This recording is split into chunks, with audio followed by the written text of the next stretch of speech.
to BigCountryPreps.com. I'm Evan Wren, and this is our countdown to two-a-days series, our daily look at an area football team and the key questions we're going to be answering about that team in our Saturday, August 14th preseason preview here at Big Country Preps.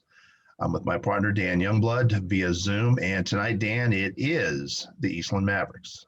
Yeah, this will be something of a transition year for the Eastland Mavericks, who will be for the first time in 4 years without their star quarterback, Baron Morton, who is obviously now at Texas Tech. So kind of a new group this year. They've got a handful of guys back. 12 of their 29 lettermen are back, among those 6 offensive and 5 defensive starters.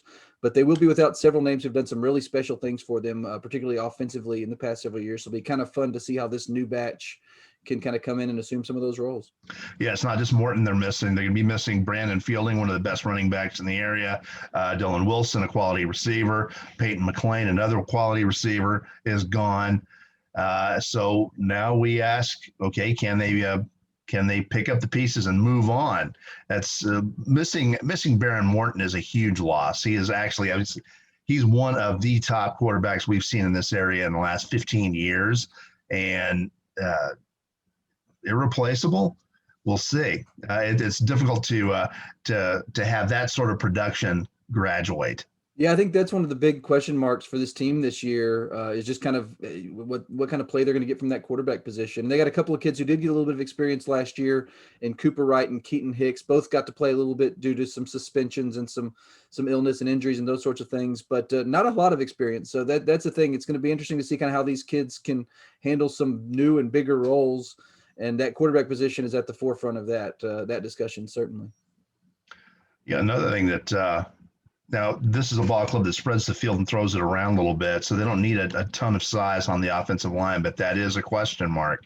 They're not the biggest team on the block. Let's just say that. But with their scheme, they might be able to overcome that.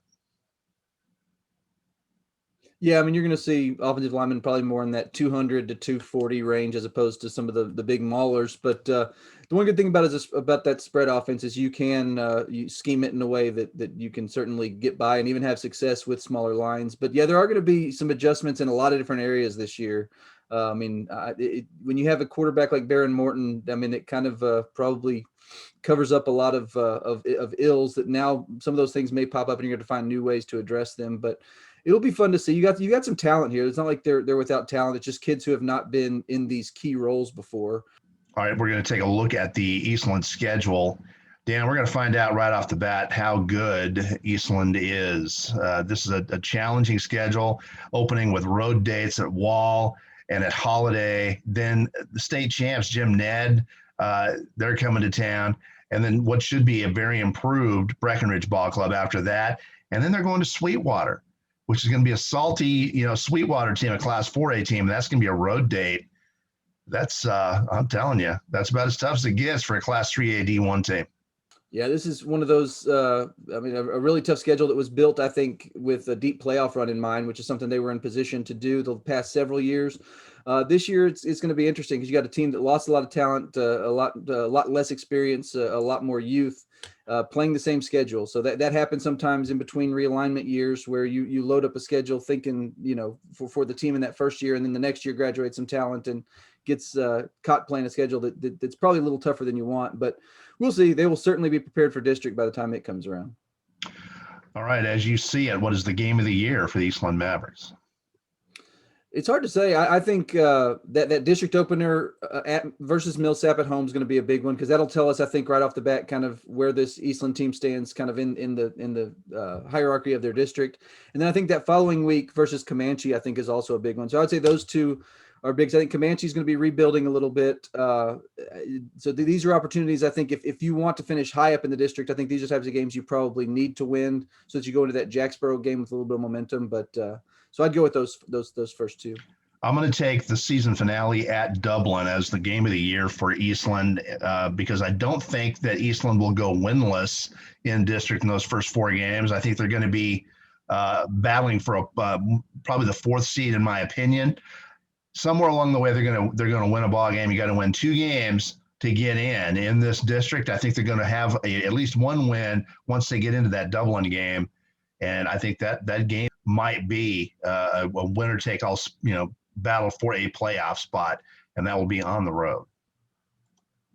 Yeah, I think I can see that definitely. I think that last game, kind of regardless of how many games Eastland wins to that point, will be important, even if it's just for seeding. Good, but I think this district's interesting because after Jacksboro, there's a lot of question marks. A lot of teams with either new coaches or with kind of some heavy turnover.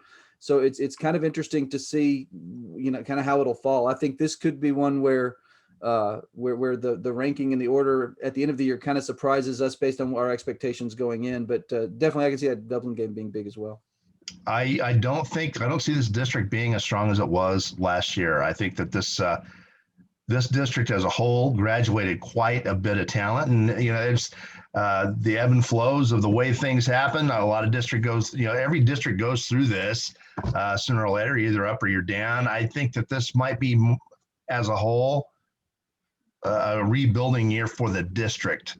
I see Jacksboro as being as good or stronger than last year, but for the rest of this bunch, my gosh, there's a lot of good players that graduated out of this league.